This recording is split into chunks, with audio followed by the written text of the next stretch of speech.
446 میں آ کر شیعوں کی حکومت کو ختم کیا تغرل بیگ سلجوکی نے۔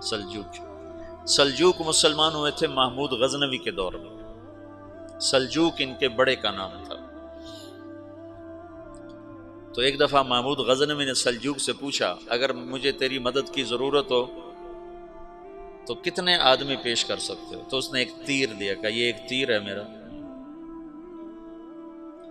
کسی کو یہ تیر بھیج کر میرے علاقے میں بھیج دو تو چند گھنٹوں میں 1,00,000 تلواریں تیرا پہرا دینے کے لیے تیار ہوں، میرے پاس اتنی طاقت ہے۔ تو یہ سلجوک کی نسل میں تھا تغرل بیگ۔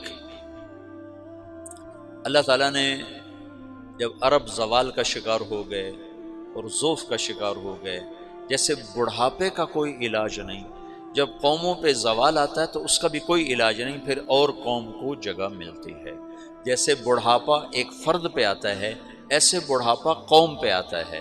قوم کا بڑھاپا جوانی میں نہیں لوٹ سکتا، جیسے فرد کا بڑھاپا جوانی کی طرف نہیں لوٹ سکتا، قوم کا بڑھاپا جوانی کی طرف نہیں لوٹ سکتا، کوئی علاج نہیں، نئی نسل کا آنا ہی علاج ہے۔ تو عرب دھل چکے تھے، 600 سال بہت ہوتے ہیں حکومت کو، اپنی صفات گم کر چکے تھے، اب نئے خون کی ضرورت تھی۔ تغرل بیگ پہلا شخص تھا جس نے آ کر اہل السنت والجماعت کو استحکام بخشا، شیعوں کی حکومت کو ختم کیا، بغداد سے، شام سے، ان سارے علاقوں سے۔ صلاح الدین ایوبی نے اسماعیلی شیعہ کی حکومت کو ختم کیا، مصر۔ العاضد ان کا آخری خلیفہ تھا۔ صلاح الدین ایوبی نور الدین زنگی رحمۃ اللہ علیہ کا پروردہ تھا، اس کا دوست تھا، اس کے دوست بھی تھا، بچہ بھی تھا اس کے سامنے، زیادہ لکھنے پڑھنے کا شوق تھا۔ پھر اللہ تعالیٰ نے اس سے کام لیا اور اس کو مصر کا گورنر بنا کے بھیجا، مصر کی مدد کے لیے بھیجا، تو وہاں اس نے صلاح الدین ایوبی نے وہاں ختم کیا، تغرل بیگ نے یہاں ختم کیا۔ تو پھر سلجوک جو تھے نا یہ اقتدار میں آئے، ادھر ختم ہو گئی سلطنت بنو عباس کی، مصر ایک چھوٹی سی ترکوں کی سلطنت۔ تو اللہ تعالیٰ پھر مرکزیت کے لیے ایک نظام چلایا، دو لشکر آپس میں لڑ رہے ہیں ایک میدان میں، ایک جنگلی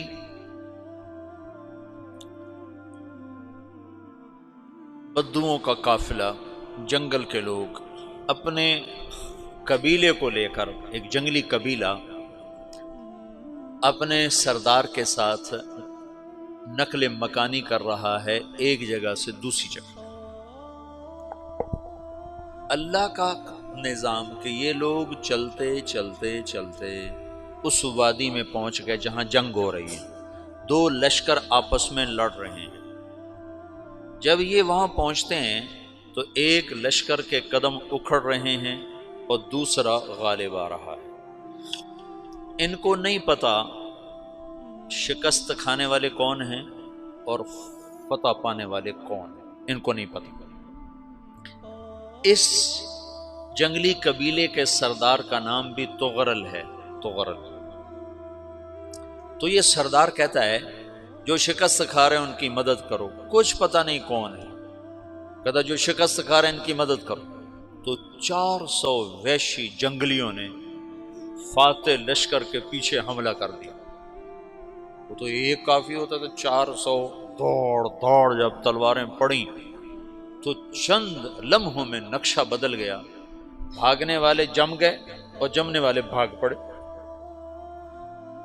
جب جنگ ختم ہوئی تو شکست خوردہ لشکر کے بادشاہ نے ان کو بلایا، اسے پوچھتا ہے مجھے جانتے ہو میں کون ہوں؟ کہا نہیں۔ کہا تو تم نے میری مدد کیوں کی؟ کہا انسانی ہمدردی کی وجہ سے، تمہیں شکست ہو رہی تھی اس لیے تمہاری مدد کی۔ پھر اس نے اپنا تعارف کرایا، میں ہوں سلیمان سلجوکی، ترکی کا بادشاہ۔ مسلمانوں کا لشکر تھا اور تاتاریوں سے شکست کھا رہا تھا، تاتاری فتح پا رہے تھے، مسلمان شکست کھا رہے تھے۔ تو وہ اللہ کی غیبی مدد بن کر آئے، تو وہ اس سے کہتا ہے میرے ساتھ رہنا پسند کرو گے؟ تم نے میرے اوپر احسان کیا ہے، میں اس کا بدلہ دینا چاہتا ہوں، میرے ساتھ رہنا پسند کرو گے؟ کہنے کا کر لوں گا۔ تو اس نے اس کو لے کر ترکی آیا، اور استنبول اس وقت روم کی حکومت میں تھا، اس سے فتح کیا اس تغرل کے آگے چوتھے پانچویں پڑپوتے محمد فاتح نے۔ تو یہ استنبول ہے، یہ ترکی ہے، بیچ میں ایک چھوٹا سمندر ہے، یہاں ایک جاگیر ہے۔ تو سلطان سلیمان کہتا ہے یہ جاگیر تجھے وقف ہے، ادھر سے رومی مجھے تنگ کرتے ہیں حملے کر کر کے، تو میرا دفاع کرتے رہنا، یہ جاگیر تیری۔ یہ اس جاگیر پہ اس نے اپنے قافلے کو آباد کر دیا، اپنے قبیلے کو، اور ایک چھوٹی سی حکومت بنا لی، جو ایک صوبہ سمجھو سلمان سلجوقی کا، وہ ایک چھوٹا سا صوبہ ہے۔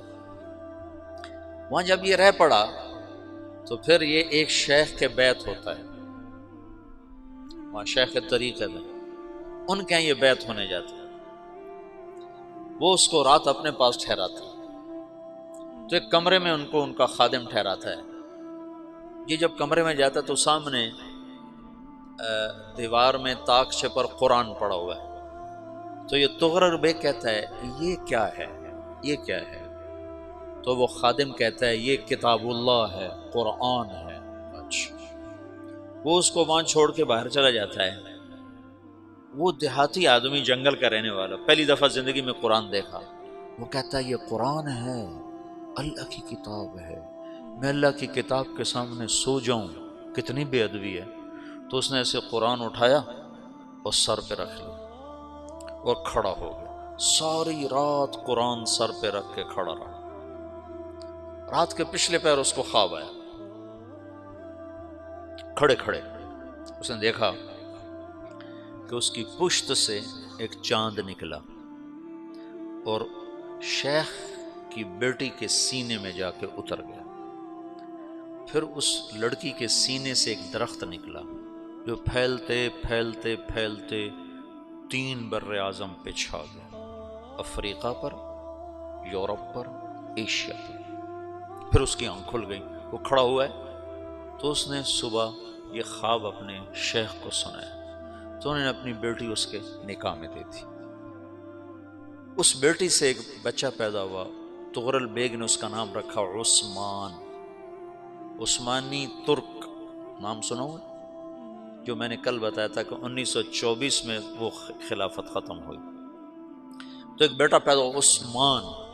عثمان نے پھر ایک نئی اسلامی حکومت کی بنیاد رکھی جو 1924 تک چلتی رہی، کوئی 800 سال یہ حکومت چلی۔ تو حکومت کا شیرازہ بکھرا، لیکن پھر جڑ جاتا تھا، اور وہ قرن اول والا جوڑ کبھی نہ پیدا ہوا، ٹکڑے بن گئے۔